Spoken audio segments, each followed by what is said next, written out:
Muito bem. Interrompendo as férias de Marcelo Auler. Bom dia, Marcelo Auler.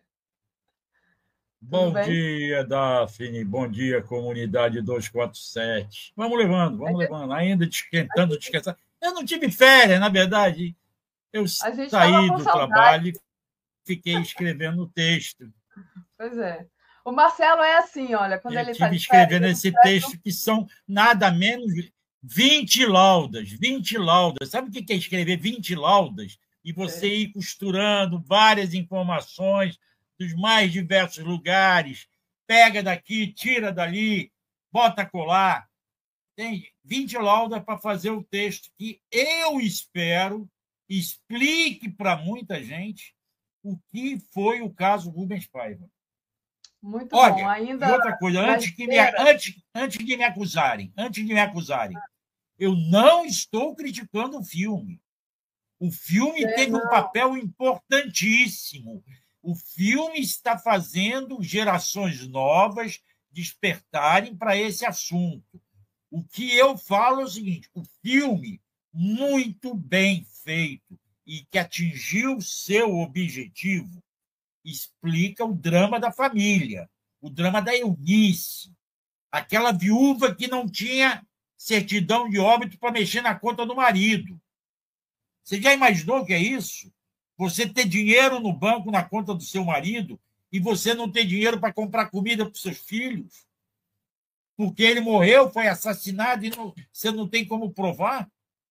O que não. eu fiz foi mostrar o outro lado, e o lado das muitas pessoas, muitas, não foram poucas, em especial dois amigos meus, Fritz Utizeri e Heraldo Dias, ex-companheiros do Jornal do Brasil, que foram os que mergulharam. Se você puder, mostra novamente aquela foto ali. Deixa eu só. Vamos lá. Era justamente a minha explicação. Então, tem o blog do Marcelo Auler, onde tem o texto completo que ele escreveu, todas essas laudas que ele falou.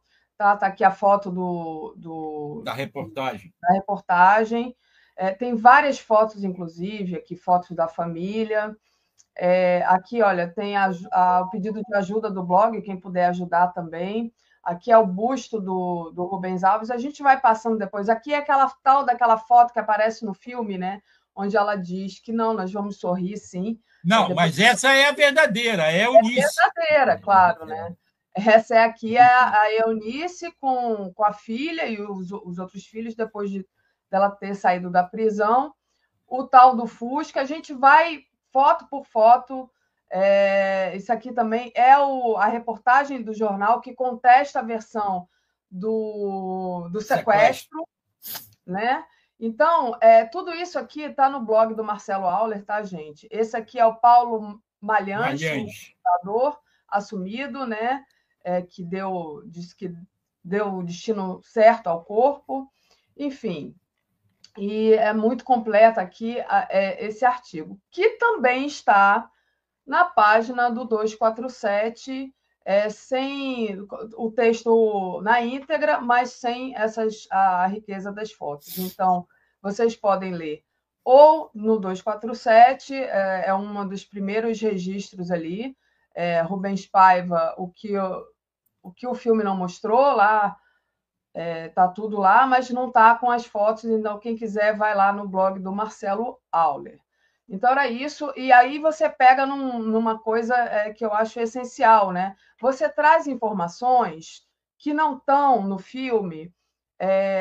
Por quê? Porque o filme escolheu tratar do olhar, né, a partir do livro do Marcelo, do olhar dessa família, dessa mulher, que é a Eunice, a história da Eunice, mas você tem muita informação sobre a morte do Rubens Paiva. E aí eu queria que você falasse um pouco desse texto a partir do que você escreveu. Você começa dizendo, olha, foi uma opção narrar a história através do livro do Marcelo, o cineasta optou por isso, mas tem coisas que a gente podia trazer à tona, né? O que, Marcelo?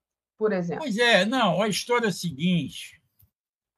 Eu estou agradecendo aqui um amigo que passou agora o link para a Veroca, filha do Rubens Paiva. Eu não conheço a família do Rubens Paiva, tá? Eu nunca estive com nenhum deles. Agora, eu sei desse caso desde 77, quando eu era da revista Manchete. E um colega meu falou assim para mim: Marcelo, você deveria cair em cima e apurar essa história do Rubens Paiva. Eu tinha 3 anos de repórter. Eu entrei na profissão em 74. Mas logo em seguida, esse mesmo amigo que está vivo, infelizmente, eu faço aqui, rendo minha homenagem a ele, Argemiro Ferreira, ele está com Alzheimer, ele está num momento difícil da vida dele, mas esse mesmo amigo depois disse assim: não, espera. O Fritz Utizeri e o Heraldo Dias do JB estão apurando. E esses 2 jornalistas, que já se foram, mergulharam a fundo nesse trabalho. Como eu digo na reportagem, eles contaram com a ajuda do Sérgio Macaco. Quem é o Sérgio Macaco?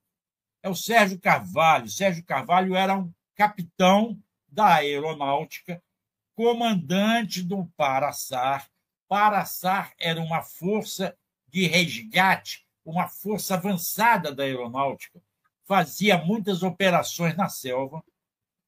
E, em 68, o Burnier, João Paulo Burnier, brigadeiro, comandante da 3ª Zona Aérea aqui no Rio, um cara terrorista da direita, queria que o Sérgio, com a turma do Paraçá, provocassem explosões. Eles queriam explodir o depósito de gás do gasômetro, ali em frente à rodoviária Novo Rio. Ali eu acho que ainda não era a rodoviária Novo Rio, que a rodoviária era...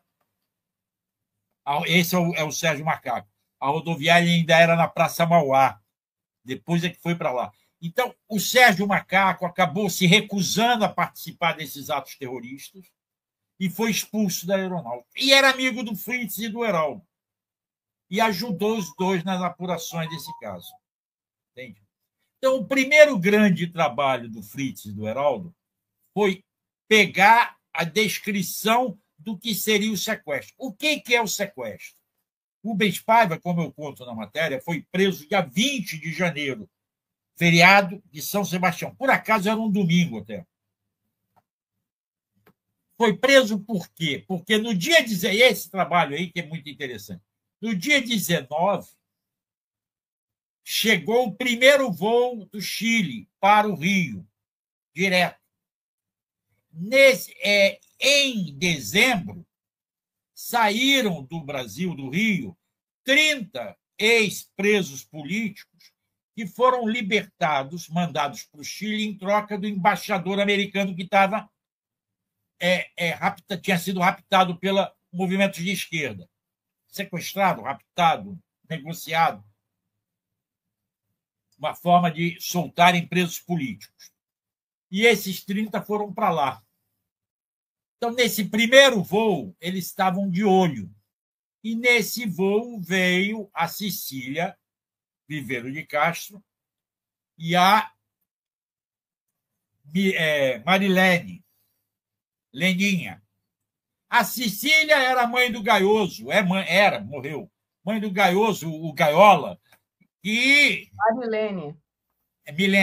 Marilene. E a Marilene era irmã do marido, irmã da mulher do Gaiola. Gaiola estava lá no exílio com a mulher. Elas trouxeram algumas encomendas de presos políticos para seus familiares. Mas, entre elas, tinha uma que dizia assim: por favor, ligar para o Rubens e avisar que chegou. Segundo consta, poderia ser uma correspondência para o Lamarca, o Carlos Lamarca da LN, que morava ainda no Rio. Aí descobre-se que o Rubens Paiva, que já tinha morado um tempo no exterior, mas voltou, foi um alto exílio, recebia correspondências e entregava para um intermediário. Quem era esse intermediário? Era o Carlos Alberto Muniz. Depois veio a ser secretário municipal aqui no Rio. E esse Carlos Alberto Muniz, inclusive, no dia 20, estava lá perto da casa do Paulo, do Rubens Paiva, na expectativa de receber. Mas viu que a coisa não estava funcionando direito e não foi lá. Ligou. E aí sentiu que estava alguma coisa errada, não foi mais ao encontro, safou-se. Então, por conta disso, o Rubens foi preso no dia 20, levado primeiro para a aeronáutica, onde ele já levou uns safanões lá. Já saiu de lá, como disse depois a Cecília Viveiro de Castro, com os olhos esbugalhados. Tá? E depois foram para o DOI-CODE, na PE, aqui na Barão de Mesquita, aonde, em 2014, inaugurou-se esse busto. Puseram, o Sindicato dos Engenheiros pôs um busto em homenagem ao Paiva, que era engenheiro, pôs um busto na Praça Lamartine Babo, que é essa praça que está aí na foto. Você vê que lá atrás é o quartel do Exército. Lá atrás. O busto fica assim, e atrás do busto, o Exército, onde mataram o Rubens Paiva. Eu estive na inauguração desse busto em 2014. Então, ali levaram ele e exorbitaram ele ali. Começaram a espancar desde logo. Um tal de Rugler foi o que mais espancou, mas não deve ter sido o único. Tá? Por quê? Por conta das cartas. Certamente eles estavam querendo saber quem ia levar a carta ao Lamarck. Certamente pode ter sido isso. Não sei, não se sabe. Bom, aí a gente vai reconstruir essa história. Como o Rubens Paiva morre na noite, na tarde do dia 21, ou noite do dia 21, como que o Exército ia explicar e devolver um corpo? Sendo que no dia 21 já estava lá presa também a Eunice, foi levada pelo pessoal do CISA, do Centro de Inteligência da Aeronáutica, junto com a filha. Então, eles não poderiam entregar um corpo para o Rubens Paiva. Aí eles inventam um sequestro para dizer, não, fugiu, nós não temos nada a ver com isso. Para inventar o sequestro é esse do carro. Aparece esse carro no Alto da Boa Vista, que é o lugar mais isolado, porque é onde onde tem a Floresta da Tijuca, embora hoje já tenha muito mais movimento, mas naquela época, o Daphne, nós estamos falando de 1971. 71 era estado da Guanabara. Só vira estado do Rio de Janeiro, ex-capital federal. Tinham 10 anos que a capital federal mudou-se para Brasília. Aqui ainda estava toda a sede, muitas coisas da sede do Poder Federal. E então, ali, no Alto da Boa Vista, era muito... Eu me lembro, eu era criança, 71, eu tinha 20 anos, menos de 20 anos, 16 anos. Eu ia para a praia de carona, passando pelo Alto da Boa Vista, ia para a Barra. Tá? Ou seja, ali levaram os jornalistas. Um dos primeiros coisas que o Fritz e o Heraldo fizeram foi provar que aquele sequestro não existiu. Pela descrição feita no boletim de ocorrência da 19ª Delegacia, eles fizeram esse mapa que está aí na foto, mostrando, olha, é impossível. Tanto que eles já em 78, vale lembrar novamente, estávamos na ditadura militar. Governo Geisel passando para governo João Figueiredo. E eles, em 78, já questionavam quem acredita nesse sequestro. Ninguém acreditava, mas não se tinha prova. A Cecília Viveiro de Castro, quando saiu da prisão, chamou a Eunice, chamou o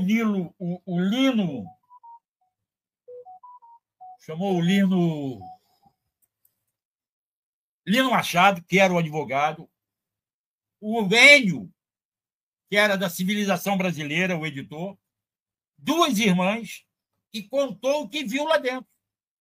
Que encontrou com ele na aeronáutica, que foram no mesmo carro, que ele estava com o olho esbugalhado, que ela sofreu um desmaio porque ficaram muito tempo parada com a mão para o alto, que ele foi socorrê-la, começou a apanhar, que a outra gritou: vocês vão matá-lo. Aí o cara disse: vocês estão torturando ele, vão matá-lo. Aqui não se tortura, isso é guerra, o cara falou. E aí tinha-se todas essas evidências de que ele foi torturado, mas nós não tínhamos prova. Não havia prova. Os primeiros depoimentos confirmando a tortura lá dentro vão surgir em 1986. Bom, voltando um pouco, o Fritz faz a reportagem com o Heraldo, são 3 páginas do jornal, e a partir de então ele começa a receber informação de que o Rubens Paiva tinha sido enterrado no Alto da Boa Vista. No Alto da Boa Vista funcionava onde hoje é um quartel do Corpo de Bombeiros, lá em frente ao Colégio Sacré-Cœur. Funcionava uma delegacia, um setor de vigilância que era frequentado por policiais ligados ao Esquadrão da Morte. Entre eles, um que eu conheci pessoalmente, Fernando Gargaglione. Mas quando eu o conheci, não sabia do envolvimento dele com o caso Rubens Paiva. Eu fui visitá-lo, aliás, ele estava preso por assassinar outras pessoas. E eu fui visitá-lo na apuração de um caso com outro colega meu, que já faleceu também. E lá, nessa setor de vigilância, o Fritz ouviu falar que por ali tinham enterrado o Rubens Paiva. O Fritz, para você ter ideia, chegou a comprar uma pá e uma enxada. E aí ficou uma situação esquisita, porque ele chegou no JB, na redação, com a nota fiscal da pá e da enxada, e disse: olha, eu quero um reembolso. E o cara da administração disse: pá e enxada? Jornalista? Reembolsar? Aí o cara disse: não, eu quero um reembolso, isso é instrumento de trabalho. Aí o cara foi falar com o editor, que era o Walter Fontoura, e o Walter Fontoura disse: paga, não pergunta, não questiona, não se incomode que eu assumo. O Fritz e o Heraldo chegaram a escavar no Alto da Boa Vista, procurando esse corpo. Não acharam. Vou simplificar a história. Em 86, a redemocratização, já no governo, se eu não me engano, Sarney, ou governo governo Sarney, abre-se um inquérito na Polícia Federal do Rio para apurar essa história. E aí começa-se a ouvir pessoas. Algumas presas políticas, eu não me lembro se foi a Inês Etienne ou se foi a Dulce Pandolfi, reconheceram no médico e psicanalista Amilcar Lobo o médico que frequentava a carceragem lá do DOI-CODE e sustentava se as torturas poderiam ou não poderiam continuar. E aí esse médico foi ouvido e ele reconheceu que no dia 21 de janeiro de 70, né? Agora 71. 71. 21 de janeiro de 71, ele tinha sido chamado em casa de madrugada para atender um preso que estava muito mal. Ele dizia que estava com o abdômen em tábua, o que significa tinha uma hemorragia no abdômen, e esse preso se apresentou como Rubens Paiva, por 2 vezes, na madrugada. E ele falou: olha, precisa ir para o hospital. De manhã, quando ele volta, ele sabe que o preso morreu. Então, foi a primeira vez que confirma que o preso morreu lá dentro. Depois aparece um estudante de medicina que estava preso no DOI-CODE, chamado Edson Medeiros. Ele era gaúcho, veio para o Rio, trazido pelo Paulo Malhães, E ele diz: eu vi o Rubens Paiva passar sendo carregado, mas ainda mexendo a cabeça, mexendo o corpo, e horas depois ele volta puxado, já inerte, e ele parecia estar morto, mas não posso dizer que estava morto. São duas informações que chegaram em 86, 15 anos depois da morte, 8 anos depois da reportagem do Fritz e do Heroldo, mas que vão confirmando. Isso fica, e esse caso vai, abre-se inquérito, não dá em nada, não descobrem nada, não querem punir. Na verdade, foi tudo para inglês ver. E nisso em 2013, abre-se, 2012, cria-se a Comissão Nacional da Verdade, e em 2013, a Comissão Estadual da Verdade, que o Adi Damuz e o Álvaro Caldas me convidaram para ser assessor e ia trabalhar com eles. A nossa querida Denise também trabalhou nessa comissão e teve um ótimo papel lá. Eu, então, descubro esse coronel Raimundo. Por quê? Porque quando há o sequestro, você tem que fazer um registro do sequestro na delegacia de polícia. E aí, nesse registro, aparece o nome do coronel, que era um capitão na época, Raimundo Ronaldo Campos. Estaria com o Rubens Paiva lá no Alto da Boa Vista. Eu chego nesse Raimundo Ronaldo Campos, eu demorei 10 meses, ligando toda a semana para o Raimundo Ronaldo Campos. Ora eu falava com ele, ora com a mulher dele. A mulher dele reclamava da vida. Ele gostava muito de jogar vôlei como aposentado. Morava em Copacabana, no Posto 6, jogava ali nas redes do Posto 6. Aí levou um tombo, fraturou a bacia, o filho o levou para a Barra da Tijuca. Ele estava triste, isolado na Barra, sem poder andar direito. Ele disse: eu estou trancado. E aí, 10 meses, toda semana eu falava com ele, até ele autorizar de eu ir lá visitá-lo. Aí, quando eu cheguei lá, eu levei a reportagem do Fritz, as 3 páginas que eu tinha conseguido, imprimi em tamanho normal, isso tudo, e disse: coronel, isso é uma mentira. Todo mundo sabe que não houve esse sequestro. Já em 78 criticavam essa história. O senhor vai me sustentar isso? Isso era 86, né? Não, isso já foi 2013. 2013, já na Comissão da Verdade. Quando eu estava na Comissão da Verdade.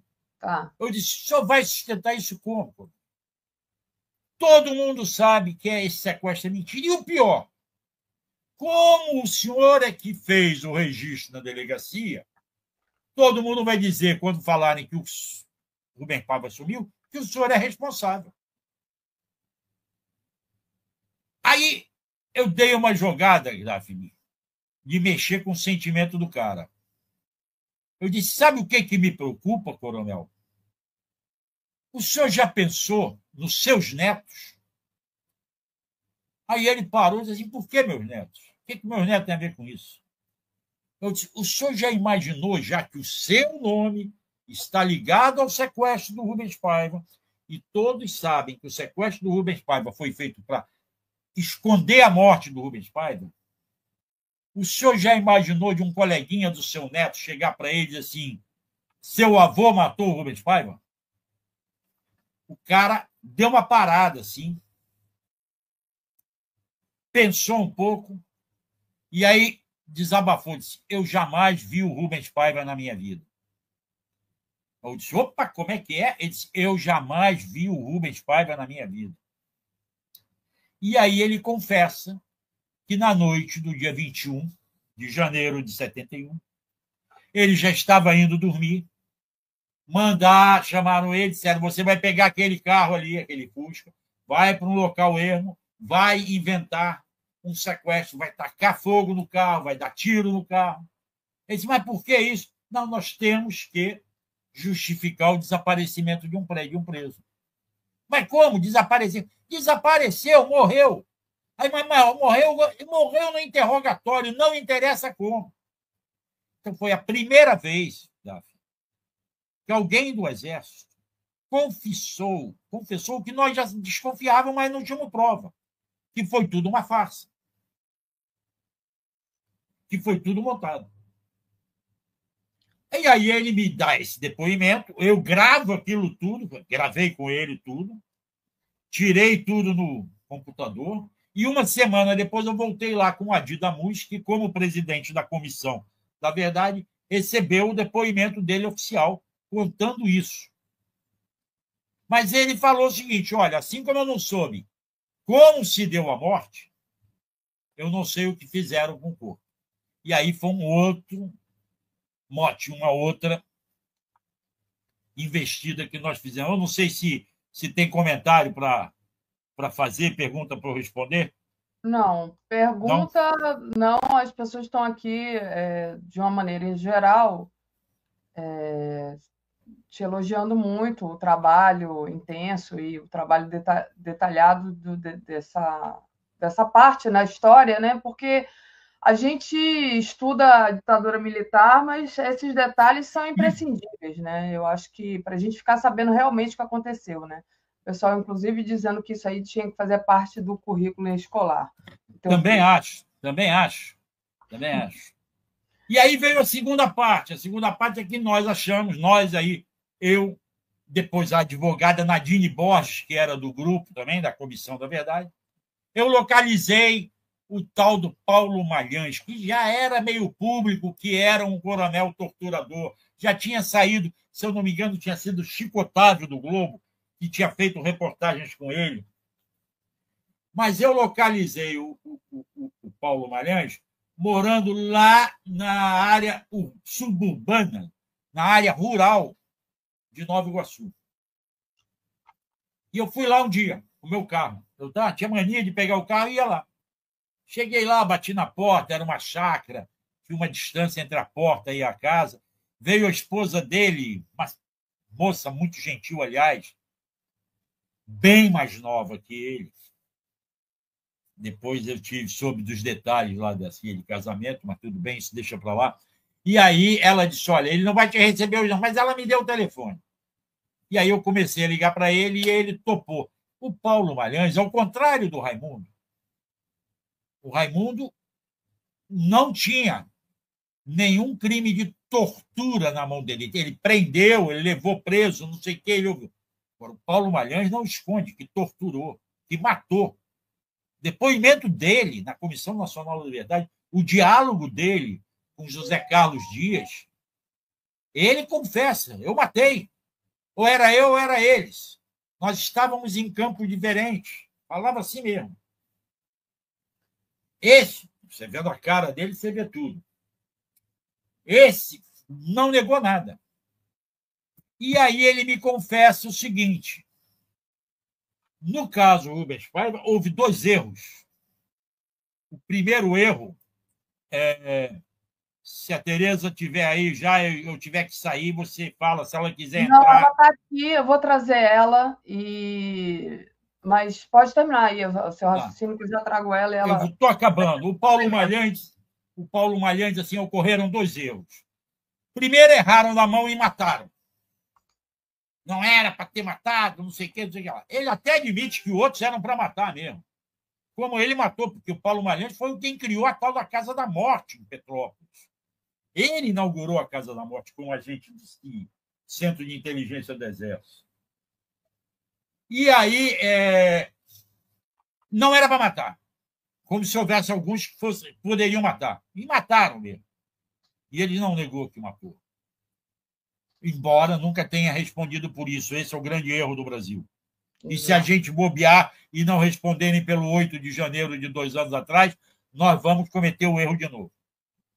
E o segundo erro, não souberam esconder o corpo. Não souberam dar fim ao corpo. Aí ele conta que os policiais daquela delegacia de vigilância, daquele setor de vigilância do Alto da Boa Vista, resolveram enterrar no Alto da Boa Vista, aonde o Fritz soube.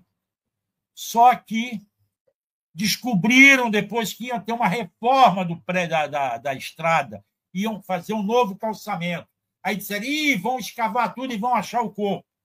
Aí foram lá, desenterraram o Rubens Paiva e levaram para uma área na Barra da Tijuca. E aí, na Barra da Tijuca, muita gente ficou sabendo. O Sérgio Macaco soube que tinham levado lá para a praia, para perto da praia, e arranjou uma escavadeira e foi escavar, mas só que escavou no Recreio dos Bandeirantes e não achou.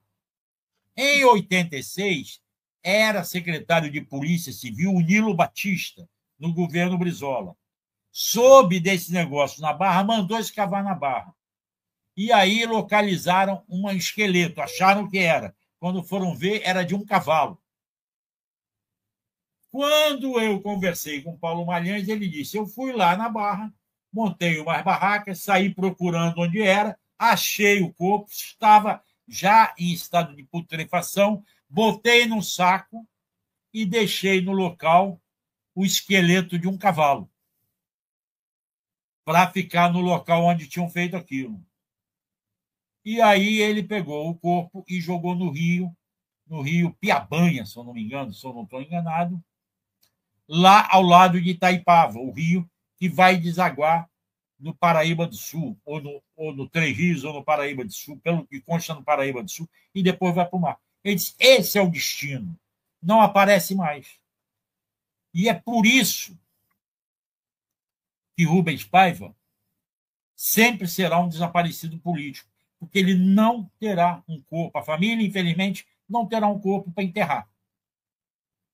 Essa é a história que nós conseguimos apurar através da Comissão Estadual da Verdade e da Comissão Nacional da Verdade, graças a Dilma, que teve coragem de criar e empossar essas comissões. Aqui no Rio foi o Sérgio Cabral, né, quem empossou. Muito importante, e agora esse debate todo em torno do filme, né? Inclusive, Léo mostrou mais cedo o Lula ligando para a Fernanda Torres para parabenizar, e, enfim, ela falando da importância desse debate, está circulando aí, e inclusive a extrema-direita dizendo que o Globo foi comprado, né? Por conta, enfim, isso é a extrema-direita. Mas, Rinalda Tenório, adivinhe em que país da América do Sul os reservistas de alta patente e Forças Armadas têm boa vida? Casa na praia e clubes privados, enquanto o aposentado civil tem que trabalhar mesmo depois de aposentado. Pois é, Rinaldo. E aí, só para a gente finalizar, já vou chamar a Tereza aqui. Queria, já que ele mostrou a foto do Paulo Manhães, né? E eu mostrei a do Sérgio Macaco, que foi um herói, na verdade, militar, mostrar aqui a foto do Bournier, que era o brigadeiro responsável ali. Não, não é esse, não, não é esse, não, não é esse, não, não é esse, não. Esse é outro, Esse esse é não o é o Lott. brigadeiro Bournier? Esse é Não, o não, Lott? não. Esse é um Tem general do certeza? Exército. Tenho absoluto, esse é a farda do Exército. Eu acho que é o Lott, tá? Mas depois Peraí. eu te... Então, É o outro, meu. Bournier É é porque não outro. está na reportagem, né? Não, não tá, eu não botei a foto Você dele. tem